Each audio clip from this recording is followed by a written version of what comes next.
Music, the universal language. From simple nursery rhymes, complex symphony. One of its many uses is to guide the listener through ideas and emotions. This is so important in the realm of visual media such as cinema and video games, as it can take a meaningful scene and connect the viewer to make it a great scene.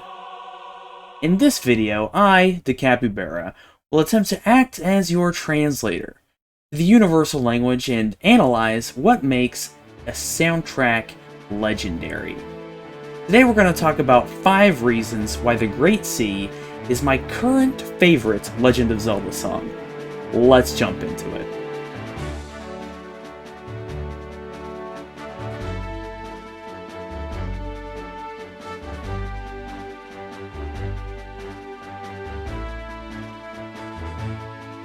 Before we start our list, in order to fully appreciate the brilliance of the Great Sea, you're going to need some context. In The Legend of Zelda the Wind Waker, you play as Link. He's a wee lad from a cushy island who lives with his sister and his grandma. Long story short, your sister gets captured by a bird, and you sail off with pirates to rescue her, after about a 5-minute sword lesson and taking your family shield off the wall. After almost saving her, and being treated like a kid by the scallywags, you're then kicked out of the fortress where she's being held, and now you're on your own. Sentient boat finds you, and you purchase a sail, and now you are off to get your sister back. All alone, with nothing but your wits, your boat, and a few seagulls beside you, this song begins to play. Now that you know some context, let's get into some analysis. The first reason that this is my favorite Zelda song at the moment is that the song simulates the rolling of the waves. It starts off a bit deeper and darker, tension builds, and then boom! The wave crashes, and yet the rolling continues out on the Great Sea. With an atmospheric string section in the intro, it makes you feel like we're just pushing off, and I'll show you what I mean. This part is the deep, dark,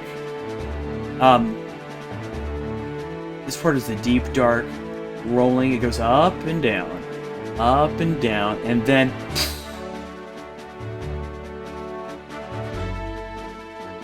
you see it goes up, and then down. And then it goes back up, and then back down, rolling like the tides. Reason number 2 is that the music intervals actually pay tribute to multiple different Nintendo tracks. First off, the tonic, 5th tonic that is in the intro, I'll show you. This part is actually the same exact intervals for a different water-based Nintendo level. And you can hear it a little bit, but here, I'll just show you. You can almost hear the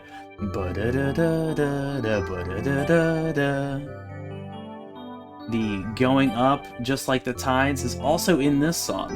And then also, it has the same exact intervals as this song, just in a different rhythm. So we'll see if you recognize it.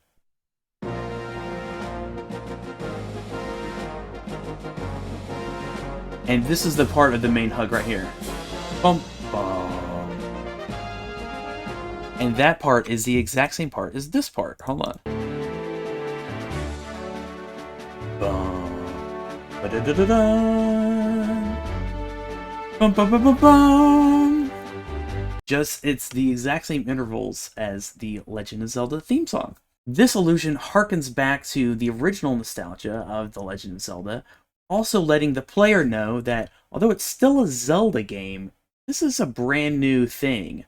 Third reason is that we have that upbeat snare drum, that the beat that drives this whole song. And to me, it gives the illusion of a soldier with a glorious purpose. We're on the battlefield. Our sailing trip is not just some walk in the park. snare drum was actually taken into use in 13th century Europe to rally troops and demoralize the enemy. And I feel like the snare is a constant reminder in song that we are here to kick some butt. Fourth reason why this is such a gem of a track is the call and response in the hook. Let's listen to it here. Here's where the call and response starts. And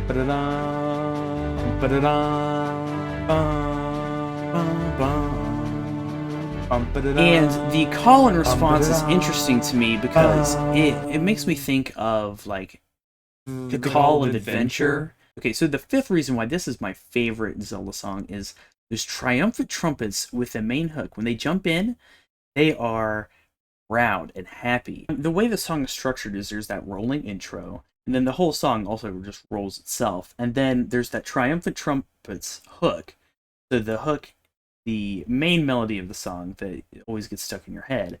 But then there's that secondary melody right after that is, it's taking the same motif as that first melody, but making it more solemn, less happy version. And to me, those two different melodies kind of compare and contrast the conflict in the back of Link's mind as a character. You know, he's going on this incredible adventure to beat Ganondorf, but ultimately he's going to have to rely on his wits, the items he finds, his friends, but he's not necessarily powerful in and of himself. But you know, the wind is in his sail, and so he's going to give it his all. And to me, that character trait is courage, which is reflected in this song. You know, these instruments at that rhythm in this context help make me feel courageous. And you know, Link is literally the physical embodiment of that virtue. And so in that moment, I am Link. When I listen to that song, that's what happens. And so the incredible part of this soundtrack is that the Great Sea helps to bridge the gap between Link and the player. And so I'm no longer just pressing the Z button to sail Link around. I'm on the boat. The seagulls are in the air. I'm shooting sharks with my cannon, finding treasure, saving my sister, and then saving Hyrule. And that is why the Great Sea is my favorite Zelda track. Thank you guys for watching this video. I know it's a little bit different than the ones I normally do, but you'll have to let me know if it's something that you enjoyed. If you want to watch me play a bunch of Zelda games, I'm going through all the Zelda games on my stream over at DaCapybara on Twitch.com. Also, leave a comment down below letting me know what your favorite Zelda song is, because that whole soundtrack is just full of bangers. So let me know what you think. And thanks for watching. I hope you have a great rest of your day. Deuces.